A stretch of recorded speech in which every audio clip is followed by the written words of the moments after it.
Comment trier et organiser les vêtements de vos enfants? Si vous avez des enfants, vous savez que le tri des vêtements est incontournable si vous voulez vous y retrouver. Peut-être que vous avez reçu une certaine quantité de vêtements de la part de la famille, des copines, des amis, ou que vous en avez acheté. Et c'est important de pouvoir organiser votre tri de façon à ce que ça soit facile, rapide et efficace. Aujourd'hui, je vais vous proposer une série de questions filtres avec un outil que je vous offre ici à la fin de la vidéo pour pouvoir justement faire le tri des vêtements de vos enfants de façon rapide et économique aussi pour éviter effectivement les achats en double parfois aussi. Alors d'abord, on va se concentrer sur le bon moment pour trier parce que souvent on me demande quel est le bon moment pour trier. Et là, moi, ce que je conseille comme rythme, c'est en fonction de l'âge effectivement de l'enfant. L'enfant, plus il est petit, plus vous allez faire du tri régulièrement. Généralement, jusque 1 an, on fait du tri tous les mois. Jusque 3 ans, on va faire du tri tous les trimestres. Et à partir de 3 ans, vous pouvez faire du tri à partir du moment où on change de saison, automne-hiver ou printemps-été. Et en réalité, il n'y a pas vraiment de bon moment. Le bon moment, c'est quand vous sentez que vous avez besoin de voir clair par rapport aux vêtements qu'ils possèdent, parce que c'est une façon aussi de faire des économies pour éviter d'avoir un trop grand nombre de vêtements, ce que je vois assez régulièrement, et des vêtements qui finalement ne sont jamais portés, sont parfois oubliés au fond des armoires. Donc c'est important de pouvoir faire le tri pour voir clair au moment où vous en avez besoin. Alors, comment trier les vêtements? Je rappelle que faire du tri, c'est séparer les choses et puis les rassembler aussi en catégories. On va prendre ici 3 catégories. On va prendre d'abord les habits qui sont à la bonne taille, puis les vêtements qui sont trop petits et les vêtements qui sont trop grands. Une fois que vous avez séparé ces 3 catégories de vêtements, on va se concentrer sur les vêtements qui sont à la bonne taille. Dans les vêtements qui sont à la bonne taille, on va se poser plusieurs questions. La première, c'est est-ce que j'aime ce vêtement ou est-ce que je ne l'aime pas? Tout simplement, parce que parfois on reçoit des vêtements de personnes qui n'ont pas forcément les mêmes goûts que nous et aussi qui n'ont pas forcément les mêmes goûts que notre enfant. Donc la question à se poser, c'est est-ce que j'aime ou j'aime pas? Est-ce que mon enfant le portera ou ne le portera pas? Combien d'armoires d'enfants sont remplies de au cas où, hein, et qui ne sont jamais finalement portées et restent dans l'armoire, se démodent, se fragilisent, etc. C'est vraiment du gâchis.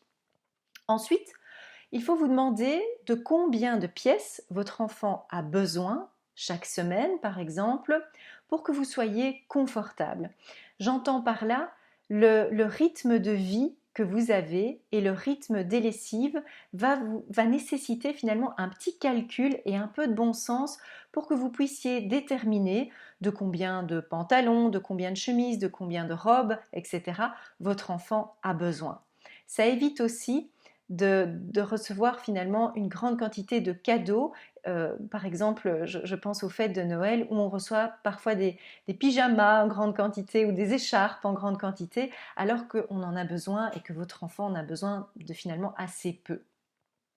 La dernière question filtre à se poser dans les vêtements qui sont à la bonne taille, c'est de se demander finalement s'ils sont facilement accessibles dans l'armoire ou dans la commode et s'ils sont visibles.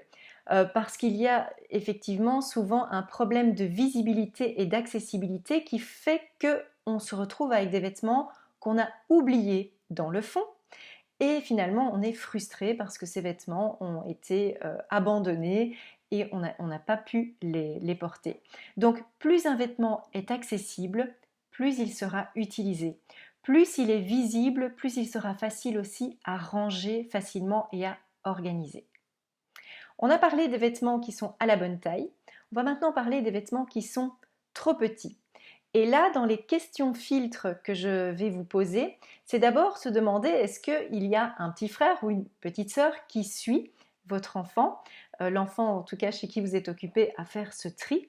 Et donc là, c'est normal de les conserver. Maintenant, c'est important de pouvoir organiser un espace clairement identifiés, que vous allez pouvoir nommer par exemple trop petit pour Loulou, en précisant l'âge aussi. Vous pouvez mettre dans des caisses, vous pouvez mettre dans l'armoire, tout dépend effectivement de la place que vous disposez, mais c'est vraiment important d'identifier très clairement ce que c'est.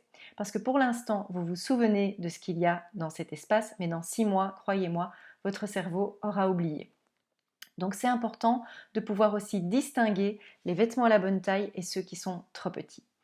S'il n'y a pas d'enfant qui suit, ça c'est la deuxième question filtre des vêtements trop petits, vous pouvez soit les donner, soit les vendre. Alors pour les donner, vous pouvez donner à la famille, aux copines, ils seront ravis de les récupérer. Même les vêtements qui sont parfois un peu usagés, un peu tachés, les copains, les copines sont contents de pouvoir les récupérer parce que pour aller jouer dans le jardin ou aller chez les scouts, c'est parfois bienvenu d'avoir un vieux training et de ne pas aller acheter quelque chose qui va tout de suite servir à être taché de toute façon.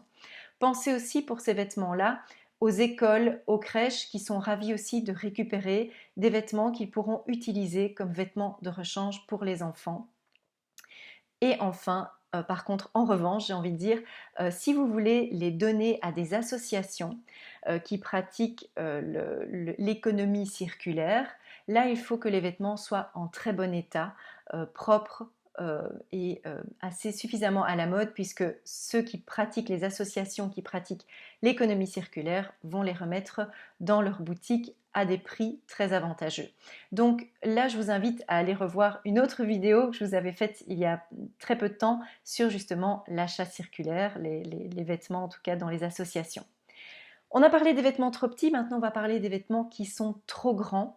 Et dans les vêtements qui sont trop grands, et bien souvent c'est parce que vous avez reçu aussi des caisses de vêtements de personnes qui vous les ont donnés. Alors c'est génial, mais souvent ils sont trop grands.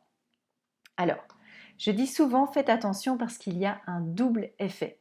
Les personnes qui viennent vous donner les vêtements sont ravies vraiment de vous faire plaisir. Et en même temps, elles sont ravies de se désencombrer chez vous. Donc soyez vigilants par rapport à cette pratique. Et ce que je conseille toujours, c'est quand vous recevez une caisse de vêtements, avec la personne qui vous la donne, vous lui dites « Attends, je vais regarder d'abord ce qui me plaît et ce que je suis sûre que mon enfant va vraiment porter et je te rends le reste. » Ou bien si la personne vous dit « Oh, ce que tu ne veux pas, ce que tu ne vas pas lui faire porter, tu peux le donner directement. Moi, je ne veux plus en être responsable. » Donc, soyez vigilante par rapport à ça. Déjà, séparer une première chose, séparer et être très honnête de nouveau avec vous-même, sans avoir cette petite voix qui dit « au cas où, on ne sait jamais », etc. Vous connaissez la chanson.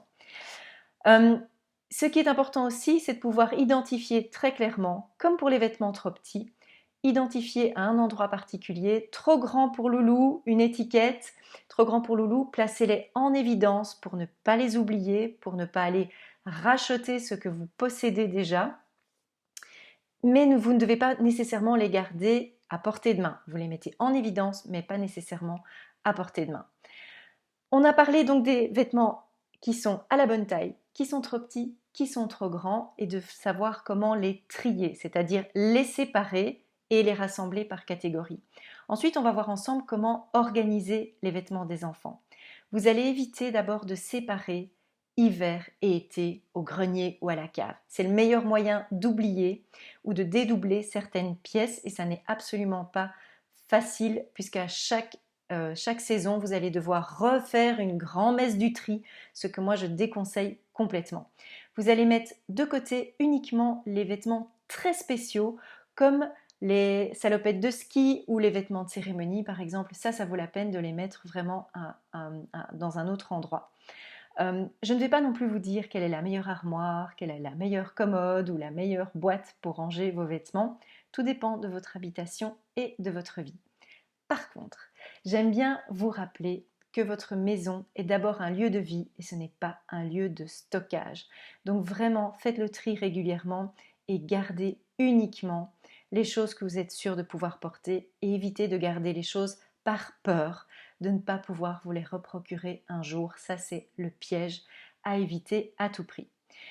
Et si vous gardez aussi une quantité impressionnante de vêtements pour les vendre, je vous invite à mettre un moment dans votre agenda ou à déléguer cette tâche parce que faire une brocante ou mettre sur Vinted, ça prend un temps considérable. Et donc là, c'est de voir effectivement de mettre dans la balance ce qui est utile pour vous et qui va vraiment, vraiment vous servir. Dernière chose par rapport à tout ce que je viens de vous partager, je vous ai créé un outil facile. Voilà, le petit outil qui est un arbre de décision pour pouvoir voir quand vous triez les vêtements de vos bambins. C'est cadeau, c'est ce que je vous offre aujourd'hui pour cette nouvelle vidéo sur le tri des vêtements et le tri des vêtements des enfants. Et je vous rappelle que ça peut aussi très bien fonctionner pour les vêtements des adultes. En effet, on garde souvent des vêtements qui sont à notre taille et qu'on porte vraiment, et puis il y a des vêtements qui sont peut-être trop petits ou trop grands que vous pouvez très clairement identifier dans votre dressing ou dans votre garde-robe pour éviter de devoir fouiller trop souvent et de perdre un temps considérable. Je vous dis à très très bientôt pour une autre vidéo. À très bientôt. Au revoir.